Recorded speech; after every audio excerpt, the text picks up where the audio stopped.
Seigneur, à notre secours.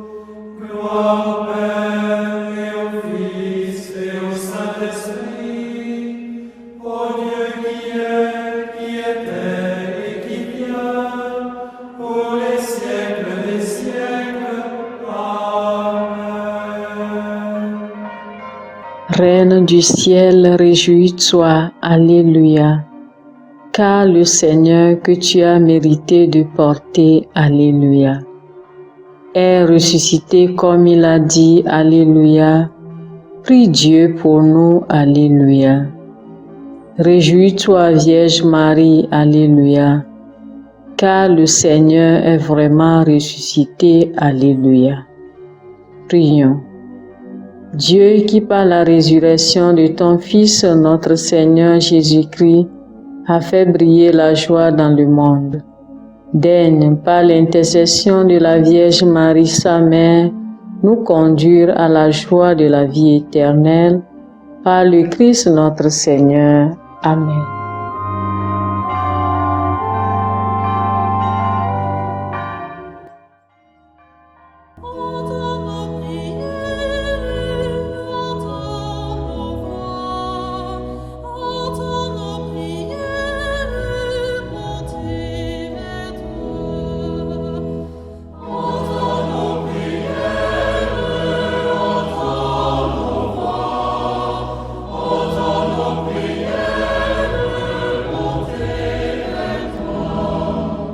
Seigneur, dans le silence de ce jour naissant, je viens te demander la paix, la sagesse, la force. Je veux regarder aujourd'hui le monde avec des yeux tout remplis d'amour, être patient, compréhensif, doux et sage, voir au-delà des apparences tes enfants, comme tu les vois toi-même, et ainsi ne voir que le bien en chacun. Ferme mes oreilles à toute calomnie. Garde ma langue de toute malveillance. Que seules les pensées qui bénissent demeurent en mon esprit. Que je sois si bienveillant et si joyeux que tous ceux qui m'approchent sentent ta présence. Revêts-moi de ta beauté, Seigneur, pour qu'au long de ce jour, je te révèle. Amen.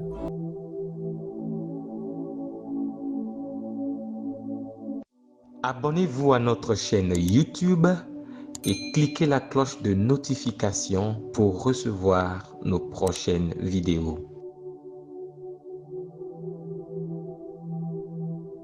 Mercredi de la 5e semaine de Pâques, nous faisons mémoire de Saint Jean Ier, pape et martyr, et les textes liturgiques sont lus par Sœur Diane Audrey-Réma de l'Institut des Sœurs de Notre-Dame des Apôtres, le révérend diacre Guillaume Dissouévi de la Société des Missions Africaines et commenté par le Père Gustave Koutoubété de la Société des Missions Africaines.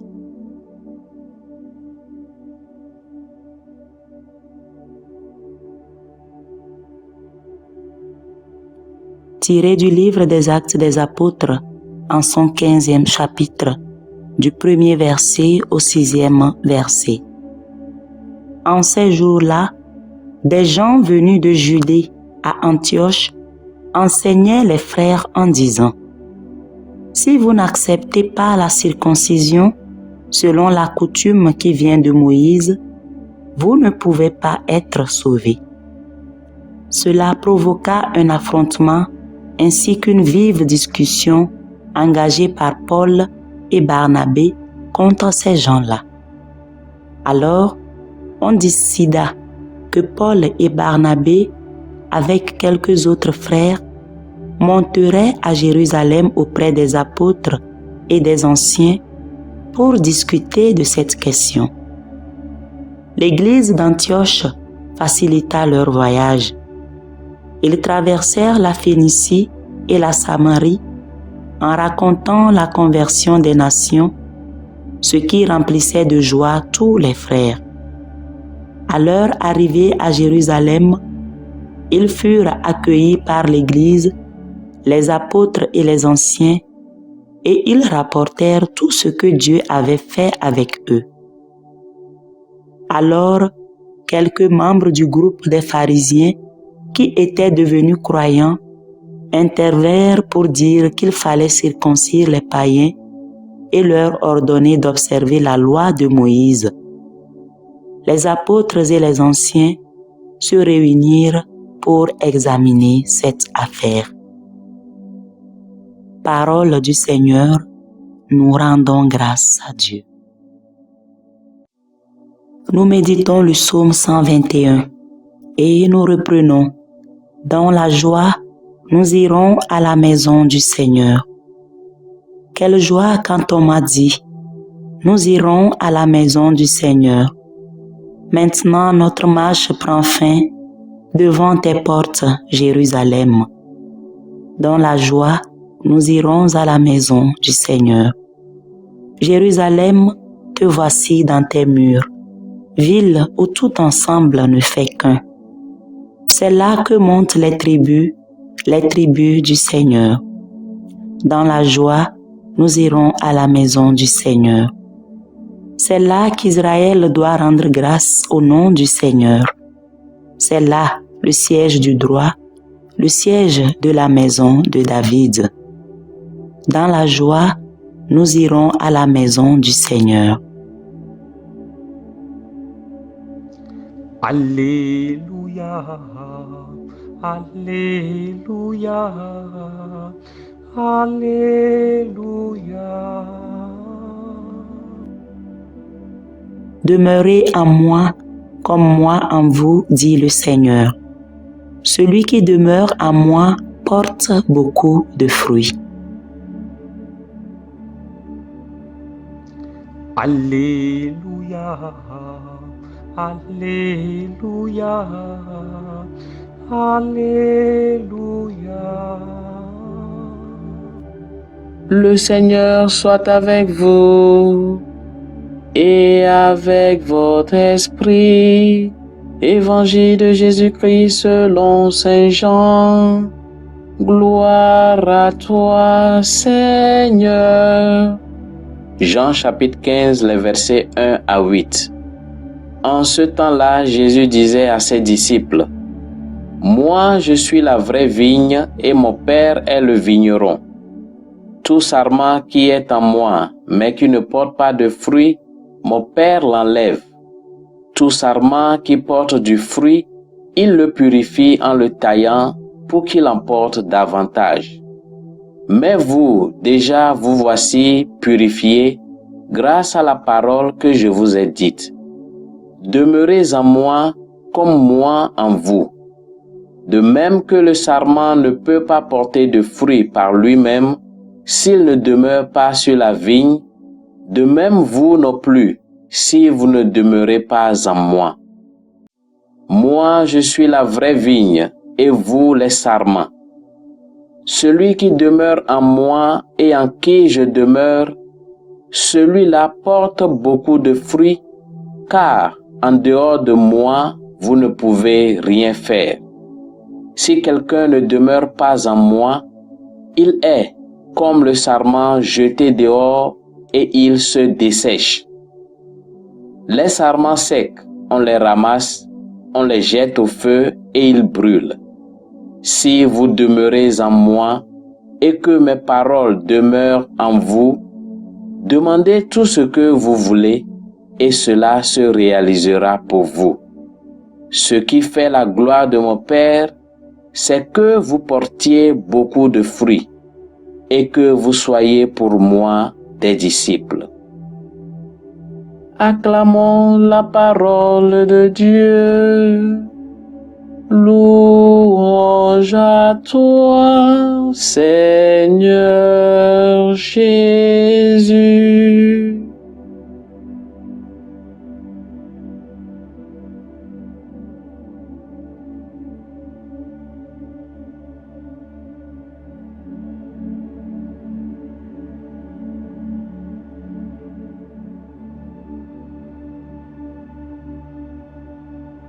Chers frères et sœurs, loué soit Jésus-Christ à jamais. Jésus prépare ses disciples ou ses apôtres à vivre son départ dans la tranquillité. Face aux tribulations à venir, nous avons vu qu'il leur a déjà promis de se manifester à eux, de leur donner la présence réconfortante de l'Esprit Saint, de les établir fermement dans la paix, la joie et dans la foi. Aujourd'hui, il leur propose une allégorie ou un exemple très simple. Jésus révèle aux apôtres que désormais, ils sont intimement liés à lui, comme les sarments sont liés ou connectés à la vigne. Évidemment, la vigne, c'est le Christ lui-même, et les sarments sont les apôtres. Autrement dit, Jésus et ses apôtres forment un arbuste, la vigne, avec ses sarments. En effet, la vigne est un petit arbre, très valorisé par la douceur de son fruit, qui est le raisin, et par le produit tiré du raisin, c'est-à-dire le vin, qui est une boisson qui réjouit le cœur de l'homme et rend heureuse celui de la femme d'ailleurs. Ils nous en souviennent que Jésus lui-même avait considéré son sang comme le vin lorsqu'il disait « Mon sang est vraiment une boisson ». Jean chapitre 6, verset 56. Il nous faisait comprendre dès lors que la vraie vigne donne du bon vin qui enivre intérieurement, et vigore et qui fortifie. Pour Jésus, les apôtres qu'il considère comme ses sarments doivent rester unis à lui comme à la vigne afin d'avoir la vie et afin de donner de bons fruits. Oui, chers frères et sœurs, les apôtres doivent demeurer en Christ comme les sarments sont unis à la vigne afin de rester d'abord en vie. Lorsque les apôtres sont unis à Jésus comme les sarments à la vigne, ils profitent de la sève vivifiante et peuvent être cultivés par Dieu le vigneron. Or, cultiver signifie dépenser son zèle pour quelque chose afin de l'améliorer ou de la rendre meilleure ou plus productive. Ainsi, Jésus leur explique comment Dieu le vigneron cultive la vigne. Dieu enlève ou coupe les sarments stériles ou mauvais et purifie en taillant les sarments qui portent déjà des fruits. Autrement dit, Dieu purifie les croyants des intentions mauvaises avec sa parole et les invite à suivre ses commandements. En retour, Dieu reçoit des croyants, coopération de l'extérieur, tout en surmontant les turbulations et les tentations, tout en persévérant dans le bien, les vertus et tout en devenant plus fécond. Chers frères et sœurs, une autre raison pour laquelle les apôtres doivent demeurer en Christ et le Christ en eux, comme les sarments sont unis à la vigne, est qu'ils puissent donner de bons fruits. Dès lors, Jésus explique pourquoi et comment les apôtres doivent donner de bons fruits. Le fait de demeurer en lui les rend purs et les dispose à produire de bons fruits. En effet, demeurer en Christ rend possible toute sanctification, toute fructification, toute réalisation, tout épanouissement et toute entrée dans la vie éternelle. Toute sanctification commence par la purification des péchés des affections terrestres et du péché. Toute sanctification est réalisée avec l'écoute de la parole de Dieu, la conversion, le baptême et la confirmation. La sanctification se poursuit par la croissance de l'amour de Dieu dans la foi et dans la ferveur avec lesquelles on reçoit la grâce des sacrements et par notre persévérance à réaliser le bien. Demeurer en Christ rend possible aussi toute fructification. Comment? Jésus parle de l'efficacité de ceux qui demeurent en lui. En effet, ceux qui demeurent en Christ sont illuminés par sa parole et ainsi ils peuvent s'abstenir des péchés, ils peuvent se consacrer aux bonnes œuvres de sainteté pour la plus grande gloire de Dieu et pour se préparer à la vie éternelle. Cette efficacité est aussi démontrée dans l'accomplissement ou dans la réalisation de tout ce qui est nécessaire pour notre salut, avec discernement et persévérance. Enfin, Jésus menace les apôtres en leur disant ils ne peuvent rien faire s'ils ne demeurent pas en lui, car sans lui, rien n'a été fait. Jean chapitre 1, verset 3. Sans lui, même Dieu n'a pu rien faire. Sans le Christ, les apôtres sont voués à la mort, à la malédiction et à l'enfer. Sans le Christ, ils sont privés de la gloire de Dieu et ne peuvent rien accomplir. Devant cette situation, chers frères et sœurs, nous sommes invités à croire en Jésus-Christ, à l'aimer, à demeurer en lui afin qu'il demeure en nous, à profiter de ses grâces, afin de pouvoir vivre et de pouvoir porter du bon fruit. Chers frères et sœurs, que le Seigneur lui-même vous accorde la grâce et vous donne de porter de bons fruits.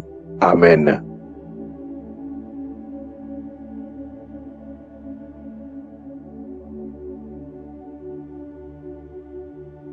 Que le Seigneur Tout-Puissant et Miséricordieux nous bénisse et nous garde, le Père, le Fils et le Saint-Esprit. Amen. Bénissons le Seigneur.